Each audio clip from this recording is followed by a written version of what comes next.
Bienvenidos a su canal Pedagogía Económica.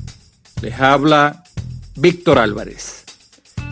Según el Observatorio Venezolano de Finanzas, la inflación acumulada en 2020 fue de 3.713%.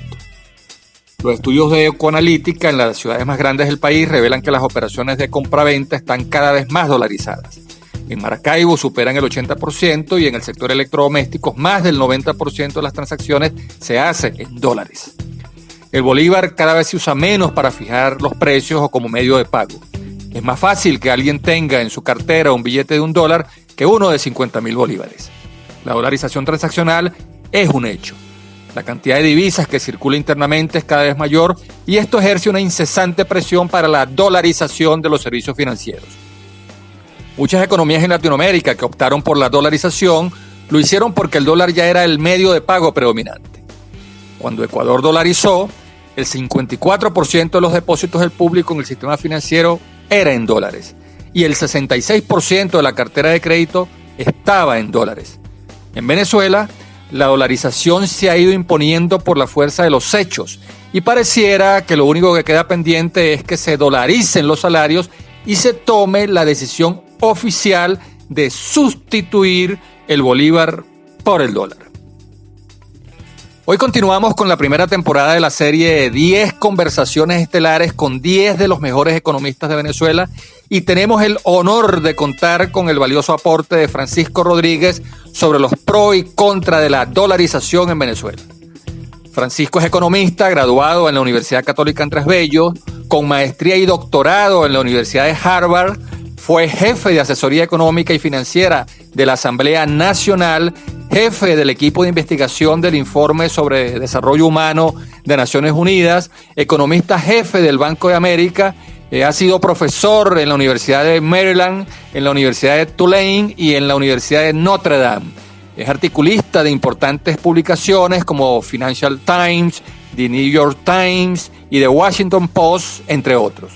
Francisco Rodríguez es el fundador y actual director de Petróleo por Venezuela, organización sin fines de lucro enfocada en aportar soluciones a la crisis humanitaria de Venezuela.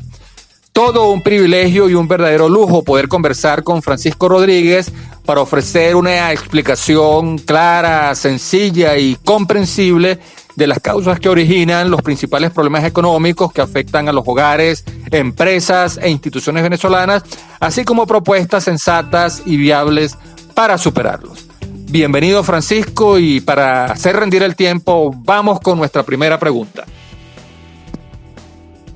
¿Por qué Venezuela debería contemplar la dolarización? Con este artículo, hace 3 años, Francisco Rodríguez estimuló un candente debate acerca de las ventajas y desventajas de dolarizar la economía venezolana. El tiempo y la evidencia parecieran haberle dado la razón. El país está cada vez más dolarizado. Sin embargo, este ha sido un proceso espontáneo, desordenado y caótico. Francisco, ¿sigue siendo partidario de dolarizar oficialmente la economía venezolana? ¿Qué condiciones estaban presentes cuando lanzaste aquella propuesta? ¿Qué ha cambiado al día de hoy? ¿Sería más fácil o más difícil dolarizar ahora en los términos que tú habías propuesto? Sí, yo sigo siendo partidario de dolarizar formalmente a la economía venezolana. Por dolarización formal, quiero decir un proceso en el que se le permita a los venezolanos intercambiar todos sus bolívares por dólares a una tasa de conversión dictada oficialmente y que se permita convertir todos los contratos existentes, sean laborales de otro tipo, a dólares. Yo no soy partidario de la dolarización en todas las economías. Yo creo que hay economías y países en desarrollo, países en América Latina, que deberían seguir teniendo su propia moneda. Pero creo que en el caso venezolano sí se justifica.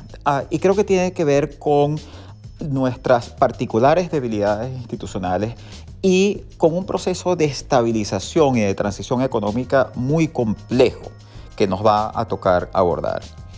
En primer lugar, Venezuela necesita salir de la hiperinflación. Venezuela tiene una hiperinflación que ya se ha prolongado bastante. Es una hiperinflación sumamente dramática que no es fácil ponerle fin a ella. La dolarización tiene una ventaja, que es un método muy efectivo, de hecho, un método en cierto sentido infalible para acabar con la hiperinflación. O sea, si tú dolarizas, la hiperinflación desaparece, se para en seco, porque el Estado no puede imprimir dólares y los precios de los dólares no pueden, los precios de los bienes en dólares no pueden aumentar continuamente al mismo ritmo al que están aumentando en bolívares. Eso lo que quiere decir es que tú puedes lograr un proceso de estabilización económica, de estabilización de la inflación, que si tú tratas de hacerlo con tu propia moneda, puede funcionarte o puede no funcionarte. Hay, por supuesto, países que salen de la hiperinflación con su propia moneda, haciendo reformas monetarias, pero también hay programas de estabilización para salir de la hiperinflación que fracasan. Entonces, ese es el primer beneficio, el que podemos tener un fin a la hiperinflación asegurado. Creo que además hay que comprender que en el caso venezolano, la transición económica va a ser un proceso muy complejo y la estabilización macroeconómica también lo va a hacer. Y uno de los problemas con las estabilizaciones en general es que dependen mucho de la credibilidad de quienes lo lleven a cabo.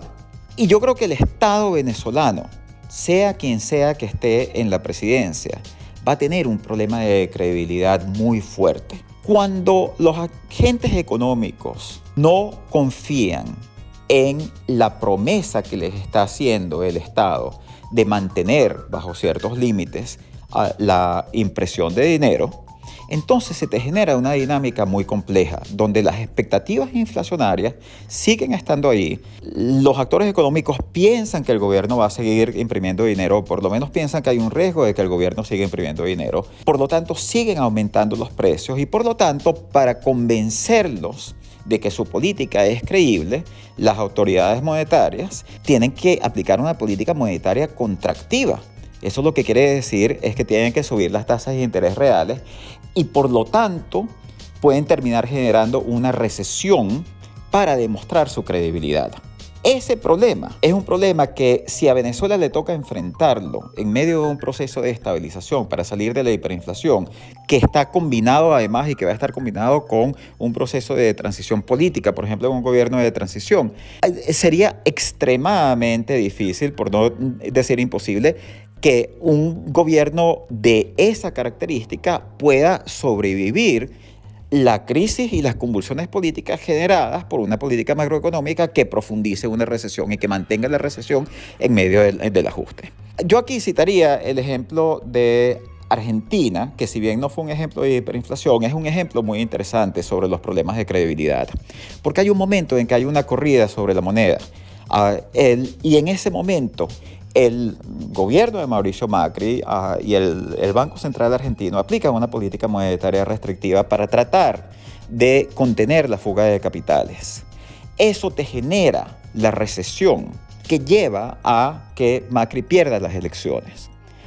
En el fondo, los actores económicos que pensaban que la promesa del Estado argentino de contener el crecimiento de la oferta monetaria no era creíble, tenían razón. Fue una profecía autocumplida.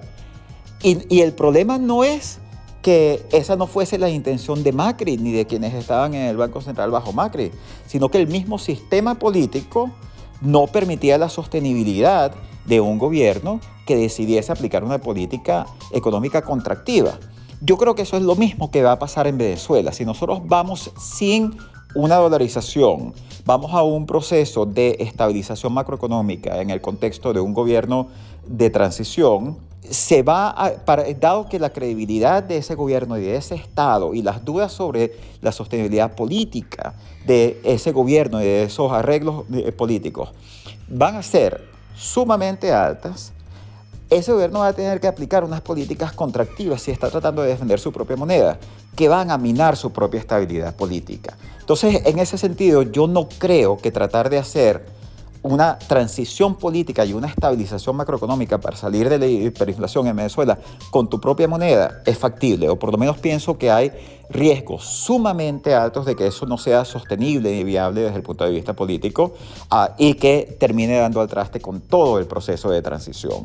Esa es una de las razones fundamentales por las cuales yo defiendo la dolarización dentro de la coyuntura actual venezolana.